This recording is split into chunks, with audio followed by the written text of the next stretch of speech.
అదే సమయంలో ఇక్కడ ప్రాసెస్ కూడా one of the best recipe.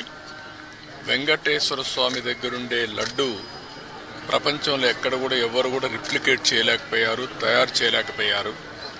దానికంటూ ఒక పేటెంట్ కూడా ఉంది. చాలామంది ప్రయత్నం చేసి కూడా ఫెయిల్ అయ్యారు. అలాంటి పవిత్రమైన లడ్డుని కానీ, ఇక్కడుండే జిలేబీ కానీ, ఇక్కడుండే మైసూర్ పాక్ కానీ దానికి ఒక ప్రత్యేకత ఉంది. వడకు కూడా ఒక ప్రత్యేకత ఉంది.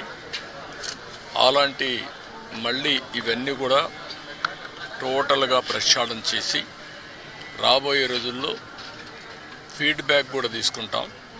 ఈరోజు మీరు చూస్తే ఉదయం ఒక అర్ధగంట నేను కూడా సమీక్ష చేశాను. నా సమీక్షలో ఒకప్పుడు ఏవైతే పగడ్బందీగా చేయడానికి మొత్తం గ్రీన్ కవర్ అయితే ఇప్పుడు 72%కి వచ్చాం. డీప్ ఏదైతే ఫారెస్ట్ ఉందో దీన్ని 72%కి వచ్చాం. దాన్ని 90% తీసిపోయే అవకాశం ఉంది. బయోడైవర్సిటీ కూడా ఫోకస్ చేయమన్నాను. అదే సమయంలో ఇక్కడ వాటర్ కన్జర్వేషన్ కూడా లాజికల్గా తీసుకుపోవాల్సిన అవసరం ఉంది. ఒకప్పుడు మెడిసినల్ ప్లాంట్స్ కూడా తీసుకొచ్చి పెట్టాం. ఇవన్నీ కూడా ఎందుకంటే ఒక పక్క బయోడైవర్సిటీ ఒకటి, రెండోది ప్రశాంతమైన వాతావరణాన్ని క్రియేట్ చేయడానికి అనుకూలమైన వాతావరణం చేయాలని చెప్పి ఉద్దేశంతో ముందుకు పోయాం. అది కూడా ఒకసారి మళ్ళా సమీక్ష చేశాను. రెండోది పరిశుభ్రత మీద కూడా ఎక్కువ శ్రద్ధ పెట్టమన్నాను. ఎక్కడెక్కడి నుంచో భక్తులు వస్తారు.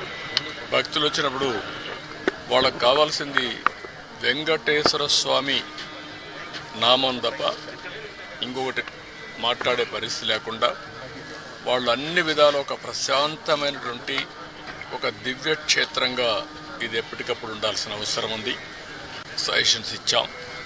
అదే మరి ఇక్కడ ఫుడ్ కూడా ఏదో ఫ్యాన్సీ ఫుడ్లే కాకుండా ఇక్కడుండే భక్తుల మనోభావాలకు అనుకూలంగా, ఇక్కడ మన సాంప్రదాయాలకు అనుకూలంగా ఉంటే చాలా బాగుంటుంది. అలాంటివి కూడా చేయమని చెప్పి ఆదేశాలు ఇచ్చాను. అదే మరి ఎండ్ టు ఎండ్ ఇవన్నీ కూడా ఒపీనియన్ కూడా తీసుకోవడం, భక్తుల మనోభావాల్ని గౌరవించడానికి ఏమేం చేయాలనో అవన్నీ చేస్తాం.